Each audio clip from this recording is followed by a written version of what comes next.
ETF index mutual funds నేర్చుకుని stock మార్కెట్లో రాణించాలనుకుంటున్నారా? వెంటనే ఈ నెంబర్కి కాల్ చేయండి. నమస్తే, welcome back to Suman TV. Present మనతో పాటు ఉన్నారు తోడు నీడ ఆర్గనైజేషన్ నుంచి రాజేశ్వరి మేడం. నమస్తే మ్యామ్. నమస్తే నవీన.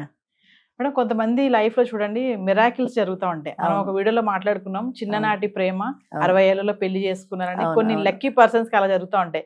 మరి ఇంకొక విషయం చూస్తే భార్యతోనే మళ్ళీ పెళ్లి చేసుకున్నారంట. వేరే పెళ్లి కాదు, ఆమెతోటే ఒకసారి పెళ్లి చేసుకున్న ఆమెనే మళ్ళీ ఇంకోసారి పెళ్లి చేసుకోవడం అనేది మరి ఒకసారి వేరే కంట్రీలో, మన దగ్గర కాదు మేడం. ఆయనకు అల్జీమర్స్ వచ్చింది, మర్చిపోవడం. అల్జీమర్స్ లో ఆయన దగ్గరుండి సేవలు చేస్తున్న భార్యను కూడా మర్చిపోయాడు ఆయన.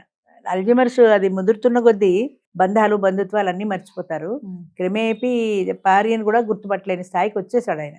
వచ్చేసిన తర్వాత కొన్నాళ్ళ తర్వాత ఆవిడేదో వస్తుంది, సేవ చేస్తుంది, ఏదో నర్సులా సేవ చేస్తుంది అనుకున్నాడో ఏమనుకున్నాడో మాత్రం వదిలిపెట్టలేదు. అది చాలా గొప్ప విశేషం. ఈ ముసలోడు నాకెందుకు ఈ రోగిస్తాడు అనుకోకుండా, వేరే విడిపోకుండా ఆమె అలాగే ఆయనకి సేవలు చేస్తుంటే ఒక రోజున ఆయన అడిగట, నన్ను పెళ్లి చేసుకుంటావా అని. ఆమెతో ప్రేమలో అదే ఆవిడ సేవలు చేస్తుంది కాబట్టి ఆవిడ అభిమానించాడు. నన్ను నమ్ముకుని నాకు సేవలు చేస్తుంది, బాగా చేస్తుంది కాబట్టి పెళ్లి చేసుకుంటే భారీగా ఉంటుంది కదా అనుకున్నాడు. అనుకుని నన్ను పెళ్లి చేసుకుంటావా అన్నాడు. ముందు స్టన్ అయిపోయింది, పెళ్ళాం మళ్ళీ పెళ్లి చేసుకోవడం ఏంటి అని. ఆయన పరిస్థితి ఆవిడకి అర్థమైంది కాబట్టి నేను భార్యనని ఆయన అనుకోవటం లేదు కాబట్టి నన్ను భారీగా కావాలనుకున్నా అలాగే తప్పకుండా చేసుకుంటానంది. భార్య భర్తలే మళ్ళీ పెళ్లి చేసుకున్నారు. చాలా గొప్ప విషయం అది. ఎందుకంటే ఆయన కోరుకున్నాడు, నాకు సేవ చేస్తున్న వ్యక్తే నా భార్య అయితే బాగుంటుంది కదా అని. అంతేగాని అసలు నా భార్య ఏమైంది, ఇంత వయసు వచ్చి నా భార్య ఏమైందన్న ఆలోచనకి రాలేదు. ఆయన మతిమరపు ఆలోచన రానివ్వలేదు. సో ఆయన కోరికను తీరిస్తే అఫీషియల్గా భార్యగా ఆయన ఇష్టం కూడా అదే కాబట్టి ఎలాగో భార్య కదా, తప్పకుండా మీ కోరిక తీరుస్తాను, అలాగే పెళ్లి చేసుకుందామని ఆయన ఎక్కడ సీనియర్ హోమ్లో ఎక్కడ ఉంటున్నట్టున్నాడు. అక్కడ వాళ్ళిద్దరూ మళ్ళీ పెళ్లి చేసుకున్నారు. వాళ్ళ పిల్లలు, వాళ్ళ సీనియర్ సిటిజన్స్ అందరి సమక్షంలో మళ్ళీ ఇంకొకసారి పెళ్లి చేసుకున్నారు. కానీ నిజంగా చూడండి మేడం, ఆ ఏజ్ లో ఆవిడ కూడా అతన్ని వదిలిపెట్టలేదు. అవును, ఆయనకి సేవలు చేస్తూ, అంటే ఈ వ్యక్తి నన్ను మర్చిపోయారని తెలిసి కూడా ఆవిడ బాధ్యత ఆవిడ వదిలిపెట్టలేదు. అది చాలా గొప్ప విషయం. ఎందుకంటే ముఖ్యంగా ఫారెన్ కంట్రీస్ లో చాలా ఈజీగా వాళ్ళకి డైవర్స్ అయిపోతాయి. నాకు ఈ వ్యక్తి వద్దనుకుంటే డైవర్స్ ఇదే కారణంగా చూపించవచ్చు, ఇది కారణంగా చూపించి వెళ్ళిపోవచ్చు.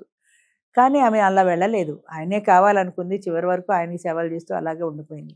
వీళ్ళకి పెద్ద దురదృష్టం ఏంటంటే అల్జీమర్స్ వాళ్ళు బాత్రూంలోకి వెళ్ళి స్నానానికి వేడి నీళ్ళు తిప్పుకున్నారనుకో, అది కట్టేయడం తెలియదు, మర్చిపోతారు.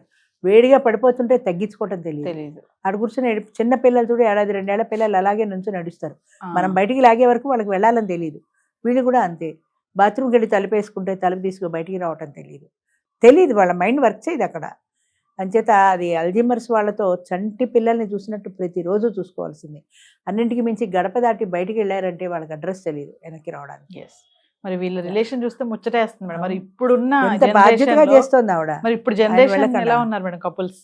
ఇప్పుడు జనరేషన్ రేపు బట్టి డైవర్స్ తీసుకుని ఇంకోటి పెళ్లి చేసుకుంటారు. అసలు అప్పటిదాకా కూడా వెయిట్ చేయరేమో, మర్చిపోవడం దాకా వద్దు అసలు చేయరు. అసలు అభిప్రాయ తేడాలు వస్తేనే మనిషి హెల్దీగా ఉన్నా నాకు అక్కర్లేదని వెళ్ళిపోతుంటే, ఇంకా ఇలాంటి రోగిష్టి మనిషిని జీవితకాలం సాగుతూ చంటి పిల్లల్లాగా చూసుకుంటూ ప్రతి క్షణము వాళ్ళని చూసుకోవాల్సిందే. తలుపు దాటి బయటికి వెళ్తే కష్టం, బాత్రూమ్ తలుపు గడి వేసుకుంటే కష్టం, స్నానం చేసేటప్పుడు అది పంపు ఎంత నీళ్ళు వస్తాయో ఎంత వేడి ఉన్నాయో చూసి ఆయన్ని బాత్రూమ్కి తీసుకెళ్ళాలి తప్ప ఆయన తిప్పుకుంటే వేడి నీళ్ళు తిప్పుకున్నాడు అనుకో మళ్ళీ చన్నీళ్ళు తిప్పుకోవాలని కూడా తెలియదు వాళ్ళకి.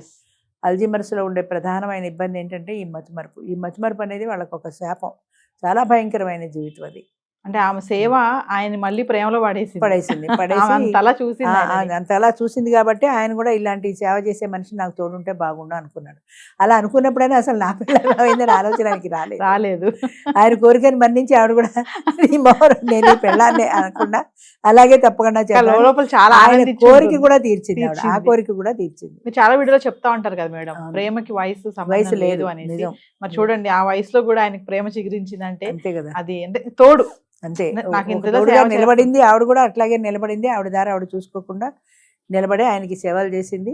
ఆయన ఆ కోరిక కూడా తీర్చింది. నేను భార్య నాతో పెళ్ళేమిటి జాగ్రత్త నోరు ముసుగు కూర్చో అనకుండా పోనీ మీరు కోరినట్టే అలాగే మళ్ళీ పెళ్లి చేసుకుందామని మళ్ళీ పెళ్లి చేసుకుంది. అది కూడా విశేషమే. కొంతమంది లైఫ్ లో చూడండి మిరాకిల్స్ జరుగుతూ ఉంటాయి. మనం ఒక వీడియోలో మాట్లాడుకున్నాం, చిన్ననాటి ప్రేమ 60 ఏళ్లలో పెళ్లి చేసుకున్నారని. కొన్ని లక్కీ పర్సన్స్ కి అలా జరుగుతూ ఉంటాయి. మరి ఇంకొక విషయం చూస్తే భార్యతోనే మళ్ళీ పెళ్లి చేసుకున్నారంట. వేరే పెళ్లి కాదు, ఆమెతోటే ఒకసారి పెళ్లి చేసుకున్న ఆమెనే మళ్ళీ ఇంకోసారి పెళ్లి చేసుకోవడం అనేది మరి ఒకసారి ఆ వేరే వివరాల్లోకి country లో, వెళ్తే- వేరే వేరే country లో కంట్రీలో మన జరిగిందా? దగ్గర అవును. కాదు మేడం. అవును, ఒకసారి ఆయనకు దాన్ని- అల్జీమర్స్ వచ్చింది. అంటే మర్చిపోవడం. అల్జీమర్స్ లో ఆయన దగ్గరుండి సేవలు చేస్తున్న భార్యను కూడా మర్చిపోయాడు ఆయన. అల్జీమర్స్ అది ముదురుతున్న కొద్దీ బంధాలు బంధుత్వాలు అన్నీ మర్చిపోతారు. క్రమేపీ భార్యను కూడా గుర్తుపట్టలేని స్థాయికి వచ్చేసాడు ఆయన. వచ్చేసిన తర్వాత కొన్నాళ్ళ తర్వాత ఆవిడేదో వస్తుంది సేవ చేస్తుంది, ఏదో నర్సులా సేవ చేస్తుంది అనుకున్నాడో ఏమనుకున్నాడో కానీ ఆమె తెలియదు. మాత్రం వదిలిపెట్టలేదు. వదిలిపెట్టలేదు. మర్చిపోయారని. అది చాలా గొప్ప విశేషం. ఈ ఉమ్. ముసలోడు నాకెందుకు ఈ రోగిస్తాడు అనుకోకుండా ఆ. వేరే వెళ్ళిపోకుండా ఆమె అలాగే ఆయనకి సేవలు చేస్తుంటే ఒక రోజున ఆయన అడిగట, నన్ను పెళ్లి చేసుకుంటావా అని. ఆమెతో ప్రేమలో పడ్డారు. అదే ఆవిడ సేవలు చేస్తుంది కాబట్టి ఆవిడ అభిమానించాడు. నన్ను నమ్ముకుని నాకు సేవలు చేస్తుంది, బాగా చేస్తుంది కాబట్టి పెళ్లి చేసుకుంటే భారీగా ఉంటుంది కదా అనుకున్నాడు. అనుకుని నన్ను పెళ్లి చేసుకుంటావా అన్నాడు. ముందు స్టన్ అయిపోయింది, పెళ్ళాం మళ్ళీ పెళ్లి చేసుకోవడం ఏంటి అని. ఆయన పరిస్థితి ఆవిడకి అర్థమైంది కాబట్టి నేను భార్యనని ఆయన అనుకోవటం లేదు కాబట్టి నన్ను భారీగా కావాలనుకున్నా అలాగే తప్పకుండా చేసుకుంటానంది. భార్య భర్తలే మళ్ళీ పెళ్లి చేసుకున్నారు. పెళ్లి. చాలా గొప్ప విషయం అది. ఎందుకంటే ఆయన కోరుకున్నాడు, నాకు సేవ చేస్తున్న వ్యక్తే నా భార్య అయితే బాగుంటుంది కదా అని. అంతేగాని అసలు నా భార్య ఏమైంది, ఇంత వయసు వచ్చి నా భార్య ఏమైందన్న ఆలోచనకి రాలేదు. ఆయన మతిమరపు ఆలోచన రానివ్వలేదు. సో ఆయన కోరికను తీరిస్తే అఫీషియల్గా భార్యగా ఆయన ఇష్టం కూడా అదే కాబట్టి ఎలాగో భార్య కదా తప్పకుండా మీ కోరిక తీరుస్తాను, అలాగే పెళ్లి చేసుకుందామని ఆయన ఎక్కడ సీనియర్ హోమ్లో ఎక్కడ ఉంటున్నట్టున్నాడు. అక్కడ వాళ్ళిద్దరూ మళ్ళీ పెళ్లి చేసుకున్నారు. వాళ్ళ పిల్లలు వాళ్ళ సీనియర్ సిటిజన్స్ అందరి సమక్షంలో మళ్ళీ ఇంకొకసారి పెళ్లి చేసుకున్నారు. కానీ నిజంగా చూడండి మేడం, ఆ ఏజ్ లో ఆవిడ కూడా అతన్ని వదిలిపెట్టలేదు. అవును, ఆయనకి సేవలు చేస్తూ, అంటే ఈ వ్యక్తి నన్ను మర్చిపోయారని తెలిసి తెలిసినా కూడా ఆవిడ బాధ్యత ఆవిడ వదిలిపెట్టలేదు. అది చాలా గొప్ప విషయం. ఎందుకంటే ముఖ్యంగా ఫారెన్ కంట్రీస్ లో Yes. చాలా ఈజీగా వాళ్ళకి డైవర్స్ అయిపోతాయి. నాకు ఈ వ్యక్తి వద్దనుకుంటే డైవర్స్ ఇదే కారణంగా చూపించవచ్చు, ఇది కారణంగా చూపించి వెళ్ళిపోవచ్చు. కానీ ఆమె అలా వెళ్ళలేదు. ఆయనే కావాలనుకుంది, చివరి వరకు ఆయనకి సేవలు చేస్తూ అలాగే ఉండిపోయింది.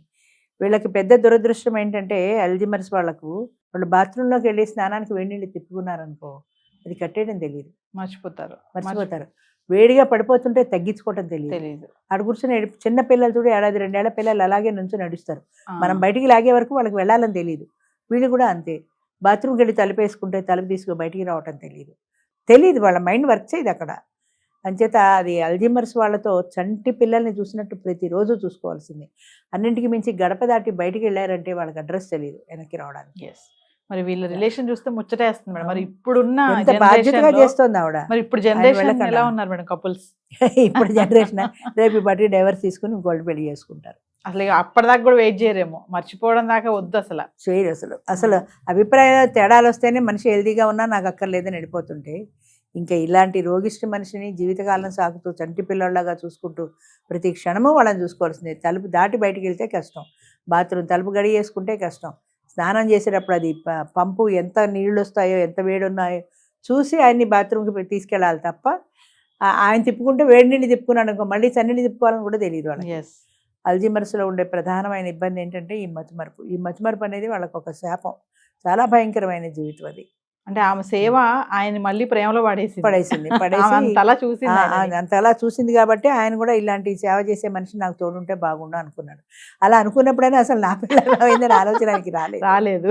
ఆయన కోరికని మన్నించి ఆవిడ కూడా నేను పెళ్ళాన్ని అనకుండా అలాగే తప్పకుండా ఆయన కోరిక కూడా తీర్చింది. ఆ కోరిక కూడా తీర్చింది. చాలా వీడియోలో చెప్తా ఉంటారు కదా మేడం, ప్రేమకి వయసు లేదు అనేది. మరి చూడండి, ఆ వయసులో కూడా ఆయనకి ప్రేమ చిగురించిందంటే అంతే కదా, అది తోడు అంతే. నిలబడింది ఆవిడ కూడా, అట్లాగే నిలబడింది. ఆవిడ దారి ఆవిడ చూసుకోకుండా నిలబడి ఆయనకి సేవలు చేసింది. ఆయన ఆ కోరిక కూడా తీర్చింది. నేను భార్య నాతో పెళ్ళేమిటి జాగ్రత్త నోరు ముసుగు కూర్చో అనకుండా పోనీ మీరు కోరినట్టే అలాగే మళ్ళీ పెళ్లి చేసుకుందామని మళ్ళీ పెళ్లి చేసుకుంది. అది కూడా విశేషమే. చాలా గొప్పవాళ్ళు. థ్యాంక్ యూ అమ్మా, థ్యాంక్ యూ.